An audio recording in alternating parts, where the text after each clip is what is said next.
नमस्कार दर्शक बंधु आपण को आम चैनल को स्वागत। आज कार्यक्रमटी समस्त मिथुन राशि व्यक्ति विशेषों बहुत अधिक गुरुत्वपूर्ण रही कारण यही वीडियो रे आपणकर संपूर्ण 2026 फेब्रुआरी मासटी किपरि कटिब विस्तृत भाव में आलोचना करिबा। ता सहित कौन परिवर्तन हेब, ग्रह मानकर गोचर केमिति रहिबो, केउं क्षेत्र रे अधिक परिवर्तन देखिबे एवं आपणकर राशि मिथुन हेले मध्य नक्षत्र अनुଯାयी आपनको शुभ फल प्राप्त हेब ना अशुभ फल प्राप्त हेब एवं कौन रही ताहार प्रतिकार विस्तृत भाव में आलोचना करिबा। देखंतु एही 2026 फेब्रुआरी मासर राशिफलटी पूर्व मास गुड़िक परि सामान्य राशिफल नुहे, कारण बड़ बड़ परिवर्तन ग्रहंकर गोचर रे एही मासरे हेबा पाई जाउछि, जहा आपणकर जीवनर दिग दिशा को परिवर्तन करिबो। देखंतु संपूर्ण वर्षटी जाक ग्रहंकर गोचर हेउछि, राशि परिवर्तन हेउछि, किंतु एही मास अधिक प्रभावशाली काहेकि ताहा एही वीडियो रे आपनकु विस्तृत भाव में जणाइबी। किंतु ता पूर्वरु जानि रखंतु जे ए आपनकर जातक रे जहा लेखा होईछि ताहा आपनकु मिलिबो, किंतु ग्रहंक गोचर उपरे निर्भर करे आपनकु ताहा केबे मिलिबो। जदि शुभ परिवर्तन हुए तेबे आपनको शुभ फल प्राप्त हेबो आपणकर जातक अनुଯାयी, जदि अशुभ परिवर्तन गुड़िक हुए तेबे आपनको अशुभ फल मध्य प्राप्त हेबो। देखंतु एही फेब्रुआरी मासरे तीनोटी अशुभ संयोग हेबा पाई जाउछि। प्रथम हेउछि फेब्रुआरी 4 तारिख रे पापक्रति जोग, फेब्रुआरी 13 तारिख रे ग्रहण जोग, फेब्रुआरी 23 तारिख रे अंगारक दोष लागिबा पाई जाउछि एवं एही परिवर्तन एही दोष गुड़िक एही जोग गुड़िक आपणकर भाग्यर गृह रे हेबा पाई जाउछि। तेणु करी एही मासरे आपणक उपरे निश्चित भाव रे किछि ना किछि तो प्रभाव पड़िबा पाई जाउछि। तेबे देखंतु कौन पड़िबो, केउं क्षेत्र रे पड़िबो, केबे ठारू पड़िबो एवं केउं समयटी आपनको टिके अधिक जगिबाकू पड़िबो, आसंतु सेही विषय रे आलोचना करिबा। किंतु वीडियोटी को आरंभ करिबा पूर्वरु जदि आपणकर भी मिथुन राशि होई थाए एवं आपण भी ईश्वर को आंतरिक भक्ति एवं विश्वास करंती तेबे वीडियोटी को लाइक करंतु। कमेंट बॉक्स रे जय जगन्नाथ जय माँ लक्ष्मी अवश्य लिखि दियंतु। ता सहित आम सह जोगाजोग करबा पई वीडियोर मध्य भाग रे एक व्हाट्सएप नंबर टिए दिया जाइछि, जो नंबर साहाय्य आपण आम सह जोगाजोग करी निजर नूतन कुंडली प्रस्तुत करि परिबे, कुंडली विश्लेषण कराई परिबे, किंबा आपणकर चाकरी, विवाह, व्यवसाय, प्रेम संपर्क, शिक्षा, स्वास्थ्य को नहीं किछि समस्या रहिछि ताहार सहजरे एवं स्वल्प मूल्य रे समाधान करि परिबे। सेतिपई आपण आम सह वीडियोर शेष पर्यंत जोड़ी होई रहंतु। एबे आसंतु कार्यक्रमटी को आगो को बढ़ाइबा। किंतु सर्वप्रथम जानिबा आपणक मिथुन राशि रे नवग्रह गुड़िक क्यों स्थिति रे रहिछंती। देखंतु प्रथम गृह रे देवगुरु बृहस्पति, तृतीय गृह रे केतु, अष्टम गृह रे सूर्य, मंगल, बुध एवं शुक्र, नवम गृह रे राहु एवं दशम गृह रे शनि विराजमान करिछंती, जहा फल रे सेही गृह गुड़िक रे सेमानकर प्रभाव अधिक रहिबो। तेबे आपणकर 4 तारिख दिन बुध आपणकर भाग्यर गृह को गोचर करिवे, 6 तारिख दिन शुक्र गोचर करिवे, 13 तारिख दिन सूर्य एवं 23 तारिख दिन मंगल निजर राशि परिवर्तन करिवे। तेबे सर्वप्रथम आसंतु जानिबा आपणक कर्म क्षेत्र उपरे की प्रकार प्रभाव पड़िबो। देखंतु कर्म क्षेत्र बा कर्मर गृहर स्वामी हेउचंती देवगुरु बृहस्पति, जी आपणकर राशि रे बा आपणक लग्न रे विराजमान करिछंती एवं गुरुंकर सप्तम दृष्टि आपणकर सप्तम गृह को, गुरुंकर नवम दृष्टि आपणकर भाग्यर गृह उपरे रहिबो, जे कारणरू आपणक भाग्यर गृह रे राहु विराजमान करथिले मध्य आपनको शुभ फल प्रदान करिवे। ता सहित कर्मर कारक ग्रह धर्मर कारक ग्रह शनिदेव मध्य आपनको कर्मर गृह रे विराजमान करिसंती। आपनको परिश्रम बढ़ाइबे, आपनको शत्रु को हानि कराइबे एवं आपनको मान सम्मान मध्य वृद्धि कराइबे। देखंतु शनि जेतेले कर्मर कारक ग्रह कर्मर गृह रे विराजमान करंती आपण कर्म प्रवण तो होई जांती, आपण कार्य उपरे बेसी विश्वास करंती, आपनको कर्म उपरे विश्वास करंती। ता सहित सहित आपणकर कर्म अनुसार आपन को सठिक मूल्य मध्य शनि प्रदान करती। देखंतु जेतेबेले गुरुंकर शुभ दृष्टि रहे, गुरु आपन को लग्न रे विराजमान करती, सेतेबेले आपन को कार्य गुड़िक बहुत सहजरे हो जाए, बहुत जल्दी हो जाए एवं आपणकर बहुत गुड़े इच्छा अभिलाष मनरे जो चिंतन रही थाए ताहा मध्य आपणकर हेबा आरंभ हो जाए।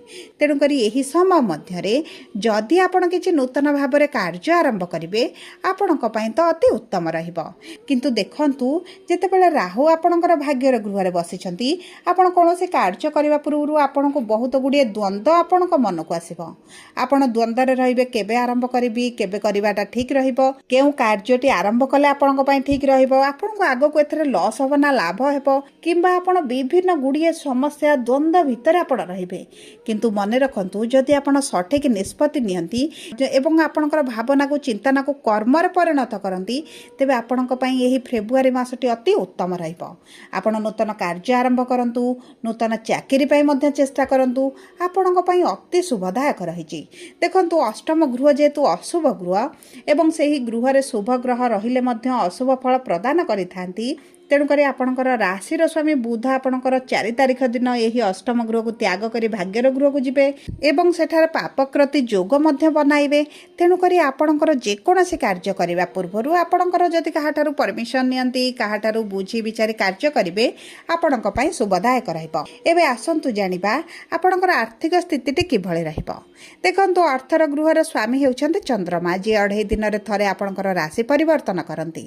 किंतु आपणकर देवगुरु बृहस्पति लग्न रे रहिछन्ती एवं आपणकर पंचमाधीश आपणकर अष्टम गृह रे अछन, किंतु नवम गृह को 6 तारिख दिन गोचर करिवे। ता सहित आपणकर भाग्यर स्वामी कर्मर गृह रे अछन्ती। तेणुकर आर्थिक स्थिति आपणकर धीरे धीरे परिवर्तन हबो, किंतु आपणकर निश्चित भाव रे परिवर्तन देखिबे। 6 फेब्रुआरी परठारु आपणकर टिके अधिक परिवर्तन होई पारे, कारण आपणकर पंचमेश आपणकर भाग्यर गृह रे रहिबे। जेतेबेले पंचमेश नवम गृह रे रुहंती, सेतेबेले बहुत अधिक शुभ फल प्रदान करंती, कारण सेतेबेले आपणकर धर्म त्रिकोणर संयोग होइथाय।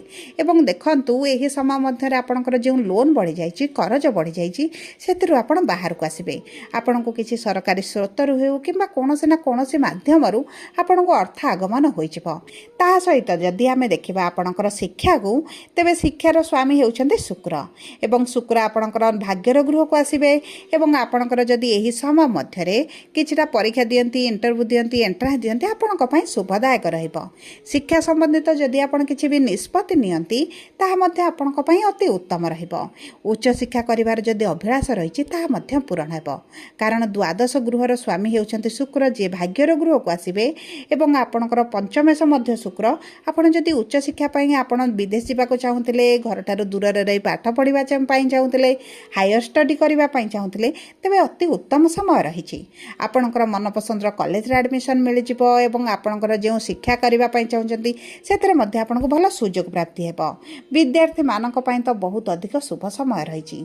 एवं ता सहित देखंतु आपणकर कर्मर गृहर स्वामी जेहेतु लग्न रे अछंती, आपणकर चाकरी रे सैलरी इंक्रीमेंट सहित आपणकर प्रमोशन मध्ये होई पारे, किंबा जदि आपण किछि ट्रांसफर चाहुतिले किंबा पोस्ट रे चेंज चाहुतिले, तेबे ताहा मध्ये आपणकर खूब सहज रे होई जिवो। आपणकर शत्रु माने किंतु नाश जिवे। ता सहित देखंतु 13 फेब्रुआरी जेतेबेले सूर्य आपणकर भाग्यर गृह को आसीबे, ग्रहण जोगटी बनाइबे, सेही समय जदि आपण अर्थ को कोनोसी जगह रे इन्वेस्ट न करंती, आपणक पई उत्तम रहिबो, कारण एही समयटी आपणकर अर्थ विनियोग पई भलो समय रहिबो नाही। किंबा एही 13 तारिख परठारु जदि किछि भी नूतन कार्य आरंभ करूछंती, तेबे आपणकर कुंडली विश्लेषण कराई जदि करंती, आपणक पई शुभदायक रहिबो, कारण गोचर अनुसार एतटा शुभ समय रहे नाही। आपणकर समस्या देखि पारंती, कर्म रे आपणकर विभिन्न प्रकार बाधा विघ्न मध्ये आपण देखि पारंती। एबे आसंतु जानिबा किपरि रहिबो आपणकर प्रेम संपर्क। देखंतु प्रेमर गृह हेउछि मध्ये आपणकर पंचम गृह। प्रेम संपर्क आपणकर अति उत्तम रहिबो। आपणकर प्रेम संपर्क जदि विवाह रे परिणत करिबा पई चाहुचंते, ता मध्ये उत्तम रहिछि। द्वितीय विवाह मध्ये जोग बनुछि, किंतु किछिटा समस्या आसी पारे, बाधा विघ्न मध्ये देखि पारंती, किंतु आपणकर द्वितीय विवाह होई पारे। ता सहित जे माने विवाह योजना रे रहिचंती, विवाह करिबा पई चाहुचंती, सेमानक पई तो बहुत अधिक शुभ समय रहिछि। आपणक वैवाहिक संपर्क रे मध्ये भल परिवर्तन आसीबो। आपण आपणकर साथींकर भाग्यर बड़ परिवर्तन देखिए किसी जदि आपण साथी करने चाहते से बहुत भल सुजोग मान प्राप्त हो। देखूँ वैवाहिक संपर्क पूर्वर जदि मनमालिन मतभेद चली आपणकर दूर हो आपण प्रेम संपर्क सहित आपण वैवाहिक संपर्क अति उत्तम रदि आपण साथी सहित कौन स्थान को बुलवाक जावाक चाहते मनोरंजन जोग देवाक चाहते तेबे ताहा आपण बहुत अधिक भल रही। आसतु जाना किपरि आपणकर संतानर जोग। देखो संतानर जोग आपणकर पंचम गृह जना पड़ी था। पंचम गृहर अधिपति जेहेतु शुक्र एवं शुक्र अष्टम गृह थे संतान आपणकर विभिन्न प्रकार समस्या आपड़ देखुं किंतु संतानर स्वामी जितेबाला आपणकर भाग्यर गृह को आसबे गुरुंकर पंचम दृष्टि आपण संतानर गृह को रही आपणकर संतान बहुत अधिक शुभ समय रही। देखु संतानर बाधा विघ्न आप निश्चित भाव में देखुवे किंतु आपणकर संतानर जो समस्या आसूला ताहा दूर हो संतान प्राप्ति आपणकर भल समय रही। आप चेष्टा करूँ डाक्तर सह जोगाजोग करूँ निश्चित संतान प्राप्ति करेंगे। एवं आसतु जाना किपरि आपणकर स्वास्थ्य। देखो स्वास्थ्य आपण प्रथम गृह जना पड़े एवं प्रथम गृह बा आपणकर राशि स्वामी बुध जेहेतु अष्टम गृह थे शारीरिक समस्या आपणकर देखा जाउथला किंतु बुध जेतेबेला आपणकर भाग्यर गृह को आसबे किंतु सेटार अवश्य भल स्थिति रे रहिबेनी तथापि भी मध्य आपणक स्वास्थ्य रे किछिटा किछि तो उन्नति परिलक्षित करेंगे। आपणकर खाद्य पानीय को आपण बहुत भाव में जगिबाक पड़िबो किछिटा इन्फेक्शन हो पारे एलर्जी हो पारे फूड पॉइजनिंग हैला भली समस्या मध्य आपण देखि पारंती।